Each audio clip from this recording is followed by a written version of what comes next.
Hey everybody, one more segment today of Riding with Rick. I have so much stuff that I need to cover before the end of the year. There's so much going on in the black community that concerns me, and this seems like my life story about attempting to awaken a people that is in a slumber, and even those who are awakening are doing so at such a snail pace that they're being outpaced by evil. And what I mean by that, there are so many nefarious schemes and machinations at play aimed at the black community to keep the black community at bay, to rob us of our capacity to come together and create solutions that would empower us. Because in the empowerment of the black people comes the decimation or disintegration of the white stranglehold on the people in this country and all that entails.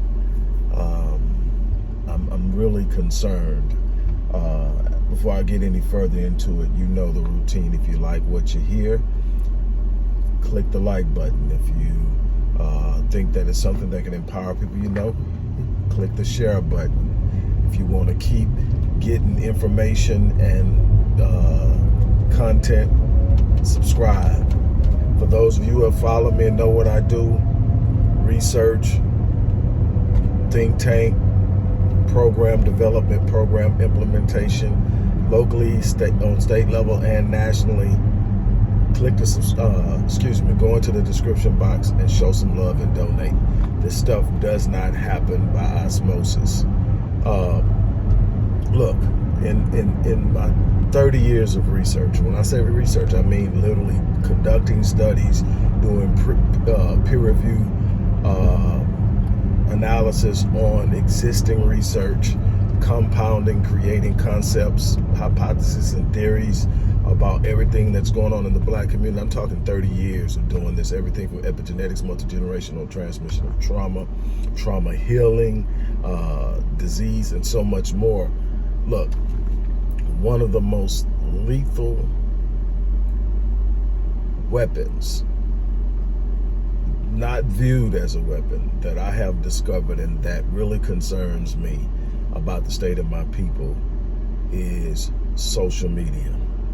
The internet as a whole, you got to go out and find it, but social media is just sitting right there, and it's open it up and there's a thread, and it's just flowing vitriol, misinformation, misdirection, manipulation, propaganda, and it's flowing. And black people are picking up way more trash than belongs to us, carrying way more baggage than belong to us, picking up fights that are not ours, aiming our hatred at the wrong people, aiming our rage at the wrong people, because social media is inciting our emotions to strike out, to move in certain ways. We aren't examining anything. We are reacting to everything. And it's not by accident. And if we're not careful, we're going to destroy ourselves from inside out. We have problems with one another because the social media, internet propaganda machine, mainstream media propaganda machine has told us that we are the problem. And so we attack one another and we lose sight of the person poking the nest. If you've ever grown up as a child, I played with bugs, snakes, everything you could freaking imagine. Wasn't afraid of anything. Pick it up, play with it. Got in trouble all the time for bringing snakes in the house. But the one thing that used to always get me, I used to love messing around with ants, because ants have this fearlessness and this unity about them. They move and they operate in unity. And like, for instance, if you step into an ant bed, if you ever step into an ant bed, what you will notice is you won't get bit immediately. You will get bit when there are enough ants on you that when they start biting, they're going to cause a problem. You're going to have a anaphylactic reaction to it. You're going to get welts and you're going to swell up down there and all that. You know, you're going to feel it. You're going to know they were there. And they operate in unison like that. But I used to catch them, and I would catch, you know, different types of ants. I may have 40 or 50 ants in one jar. You know, catch them and sift out the dirt and the sand from the mound and just have them in there. And what I noticed is even different species. So you can have fire ants, the red ones, the little mean ones that just want to bite every damn thing. And you can have black ants, which aren't as aggressive, but definitely pack a punch. And you can have them in the same freaking jar. Nothing happens until you agitate them. They'll go around each other. They will coexist until you agitate them. Shake the jar or pop it real hard, and they will turn on each other, and it will be red ants against black ants. Red ants will not fight red ants. But here we are, and the jar is getting poked, but we're fighting each other. They're poking the mound, shaking the jar, and they're doing that. And it's up to us to sit up and say, no, I see it. It's up to us to sit up and evaluate and analyze what's going on a large scale so that we can make educated decisions and calculated and strategic moves based off of what we're experiencing. That is, in essence, exactly what we need to do on a regular basis. So what I am calling each of you to do is pay attention to what you consume. Guard your gates. Don't be so readily to take on an argument or a fight or a position just because it feels right or sounds right. And don't use your personal experiences to judge the entire population. Everybody's not the person who harmed you. Everybody's not the person who abandoned you. Everybody's not the person who you're looking at that's mistreating you or has mistreated you. We have got to do better. We have got to heal. I want to press that notion. I want to press that topic. I want to push that so much. So look,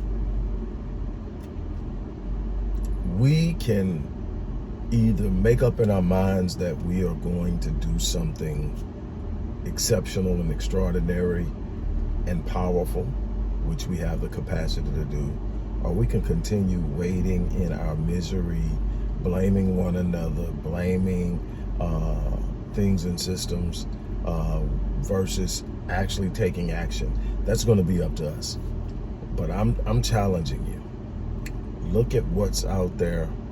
Come together. Let's put our minds together. Let's put our resources together. Let's come up with a conglomerate idea. We need a code of conduct. We need a blueprint. We need an agenda.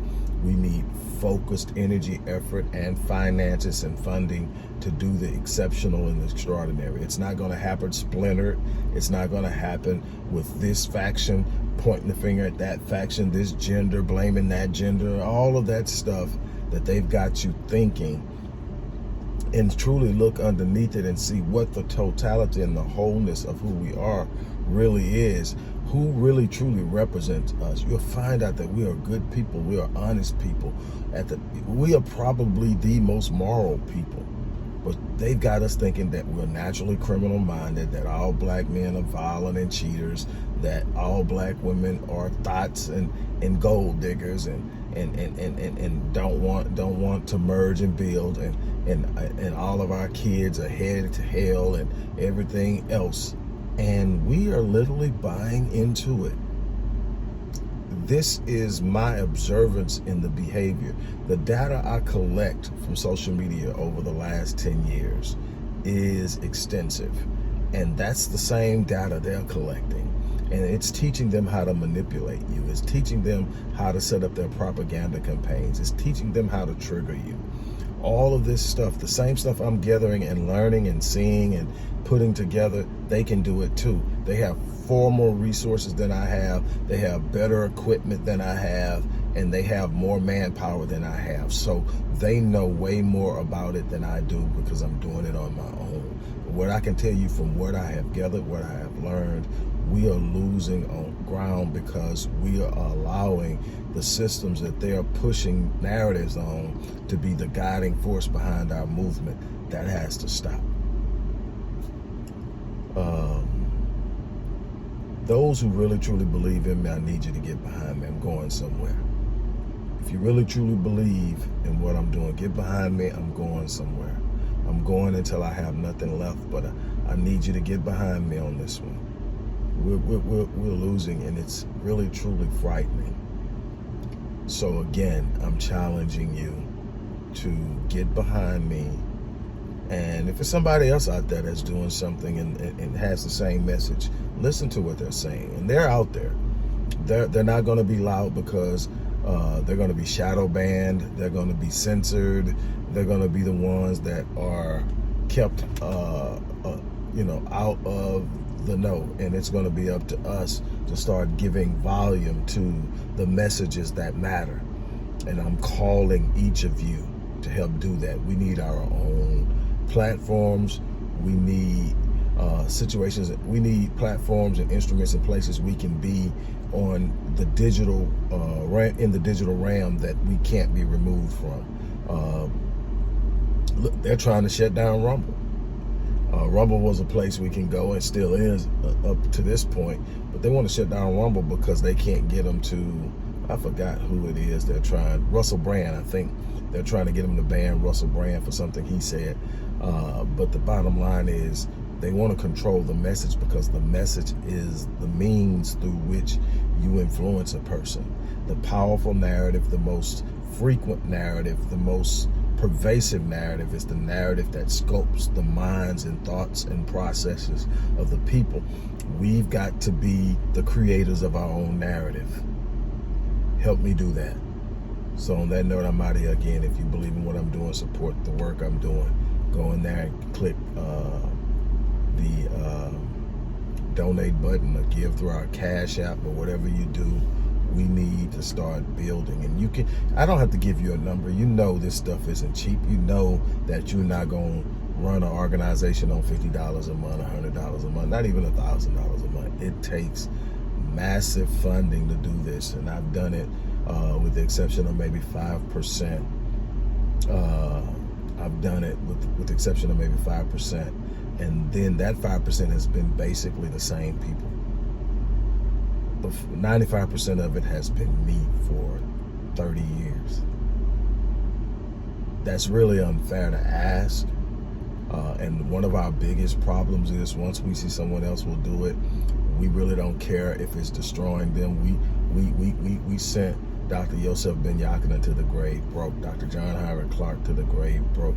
We're doing everything we can to break Dr. Claude Anderson. I mean, and I can go on and on and on of these great minds that we did not get behind, and they just wouldn't stop. I remember when I first reached out to Dr. Anderson, back when I was doing first doing the blueprint for Black Empowerment 1.0 at the end of 2013, beginning of 2014, maybe the end of 12, beginning of 13, but roughly 10 years ago, I reached out to sit down and consult with him from the economic perspective. And when I reached out to him, she responded, Joanne Anderson, his wife, and she said that I have to intercept his emails because he's so passionate about it that if he hears it, he'll just say yes. And he's not as young as he used to be, and he's not as healthy as he used to be.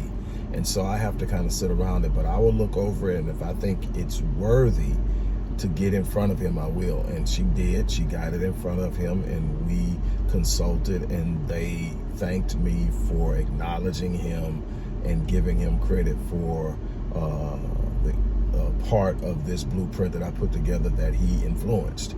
Of course I do. I mean, it's not about me putting my name on it anyway. I just want us to win. But we are going to have to do things differently. So again, we definitely need to come together. So on that note, look, I'm going to get ready to get out, try to unwind, and then I'm going to crank it up for maybe another hour a little later, then shut it down and get ready for the next day. you guys hanging there with me. You know, like I said, dealing with this thing with my mom is it's in and out. I deal with things like this probably on the surface better than most because I've dealt with it so much. Big families, you get death a lot. And, you know, nothing's been the same since I buried my pops, my great-grandfather, the man who raised me in 1992. He passed away on Thanksgiving. That shook my world. I was 25 years old, and it changed my world forever. But it still hits. It still stings. It's still so final.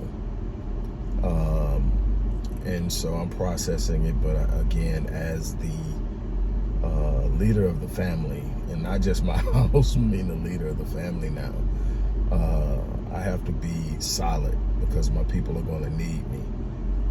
So again, keep lifting me, but we still have work to do, and that's the thing.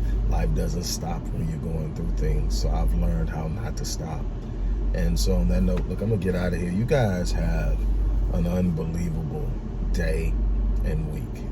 Talk to you soon.